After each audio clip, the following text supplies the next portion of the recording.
दुनिया में mount Everest सबसे ऊंचा पहाड़, जिस पर अभी तक में 6,600 से भी अधिक व्यक्ति उन पर चढ़ चुके हैं। लेकिन माउंट कैलाश उससे 2,200 मीटर छोटा पर्वत है, जिन पर आज तक किसी भी इंसान ने अपना कदम नहीं रख पाया है।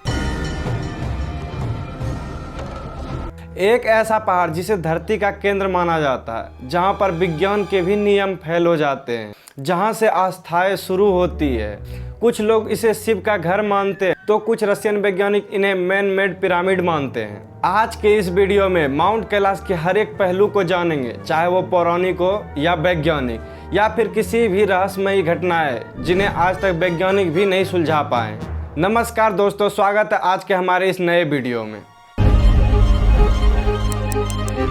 सबसे पहले बात कर लेते हैं फैक्ट्स और जियोग्राफी की। माउंट कैलाश कैलाश रेंज की सबसे ऊंची चोटी है। इसकी ऊंचाई 6,638 मीटर है, तकरीबन 21,778 फीट है। लेकिन जो चीज़ इन्हें अलग बनाती है वो है इनका आकार। ये सामान्य पहाड़ों जैसा नहीं है। इनके 4 चेहरे, जो 4 दिशा सूचक यंत्र ईस्ट, वेस्ट, नॉर्थ और साउथ की तरफ बिल्कुल सटीक इशारा करते हैं। भौगोलिक दृष्टि से यह एशिया की लाइफ लाइन है। इसके आसपास के क्षेत्र से 4 नदियां निकलती है, सिंधु, सतलज, ब्रह्मपुत्र और कर्नाली नदी। कर्नाली नदी जो कि गंगा की सहायक नदी है। यानी कि करोड़ों लोगों का जीवन इन्हीं पानी पर निर्भर करता है। कैलाश पर्वत एक पर्वत नहीं है, यह दुनिया के 4 बड़े धर्मों की आस्था का भी केंद्र है। हिंदू धर्म में मानते हैं कि यह शिव का घर है। यहाँ पर शिव जी नंदी और पार्वती के साथ अपने ध्यान मुद्रा में विराजमान है। वहीं इसे जैन धर्म में इसे अष्टापद कहते हैं। मान्यता है कि सबसे पहले तीर्थकर ऋषि भेद जी यहीं पर अपने मोक्ष की प्राप्ति किए हैं और बौद्ध धर्म इन्हें कांग रिनपोच कहते हैं। और वे मानते हैं कि बुद्ध डेमचक का निवास स्थान यही है, जो कि परम आनंद का प्रतिनिधित्व करते हैं। बौद्ध धर्म तिब्बत का सबसे प्राचीन धर्म है। वहाँ की मान्यता है कि यह 9 मंजिला स्वास्तिक है, जो कि आध्यात्मिक शक्ति का स्रोत है। हजारों सालों से यहाँ पर सभी धर्म के साधु संत आते हैं, लेकिन इन पर किसी ने भी चढ़ने की हिम्मत नहीं की। उनका मानना है कि इन पर चढ़ना एक घोर पाप के समान है। अब सवाल आता है, क्या किसी ने इन पर चढ़ने का प्रयास किया है? तो इसका जवाब है हाँ, लेकिन इनके परिणाम बेहद चौंकाने वाले रहे हैं। कहा जाता है कि 11वीं सदी में तिब्बत के एक महान संत मिलारेपा थे, जिन्होंने अपनी तांत्रिक शक्तियों का प्रयोग करके उनके शिखर पर चढ़ा था। लेकिन आधुनिक काल में जिसने भी प्रयास किया वे सब विफल रहे।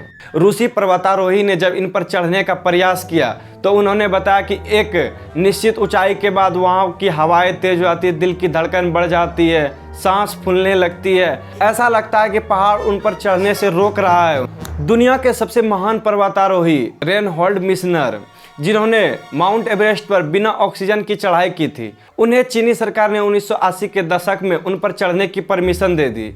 लेकिन उन्होंने यह कहकर मना कर दिया कि इस पर्वत पर जूते और चप्पल लेकर चढ़ना किसी मंदिर में जूते चप्पल पहनकर जाने के जैसा होगा।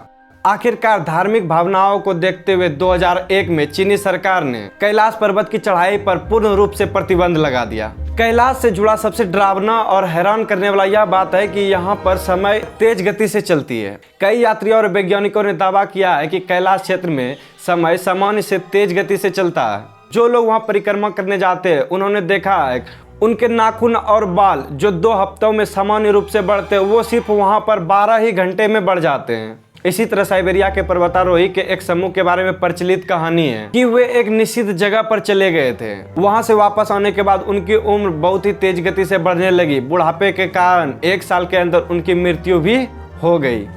क्या यह रेडियो एक्टिविटी है या कोई टाइम डायलेशन? विज्ञान के पास इनका कोई भी ठोस जवाब नहीं है। इसी तरह कैलाश के चरणों में 2 झीलें हैं, जो कि प्रकृति के द्वंद्व को दर्शाती है। पहला है मानसरोवर झील। इस झील का पानी मीठा है और आकार इसका गोल है और इसे सूर्य और सकारात्मक ऊर्जा का स्रोत भी माना जाता है। यहाँ का पानी हमेशा शांत रहता है। वहीं दूसरी ओर राक्षसा ताल है, जिसका आकार अर्ध चंद्राकार है। इसका पानी भी खरा है और इसमें कोई भी जलीय जीव नहीं है। इसे अंधेरे और नकारात्मक ऊर्जा का प्रतीक माना जाता है।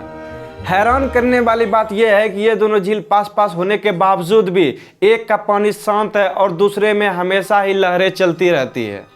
अब बात करते हैं रशियन वैज्ञानिक मुल्दासेव की थ्योरी की।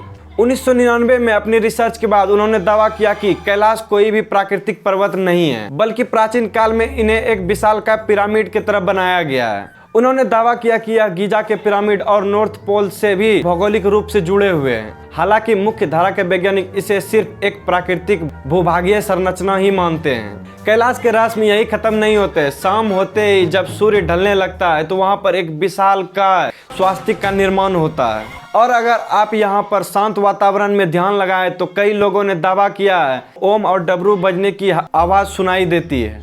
वैज्ञानिक कहते हैं कि यह आवाजें सिर्फ बर्फ पिघलने या हवा चलने की हो सकती है, लेकिन श्रद्धालु इन्हें शिव का नाद मानते हैं। दोस्तों, चाहे आप विज्ञान में विश्वास करते हैं या ईश्वर में, यह दोनों के लिए एक पहेली है। शायद कुछ जगहों से इंसानी कदमों को दूर ही रहना चाहिए। इसकी पवित्रता ही इसकी सुंदरता है। माउंट कैलाश हमें सिखाता है कि प्रकृति को जीतना जरूरी नहीं है, उसके सामने नतमस्तक होना भी एक जीत है। आपको क्या लगता है, कैलाश वास्तव में एक पिरामिड है या शिव का धाम? अपने विचार कमेंट में जरूर रखिए। अगर आपको यह वीडियो पसंद आया है तो लाइक जरूर करें, और ऐसे ही रहस्यों को और जानने के लिए हमारे चैनल को सब्सक्राइब जरूर करें। धन्यवाद।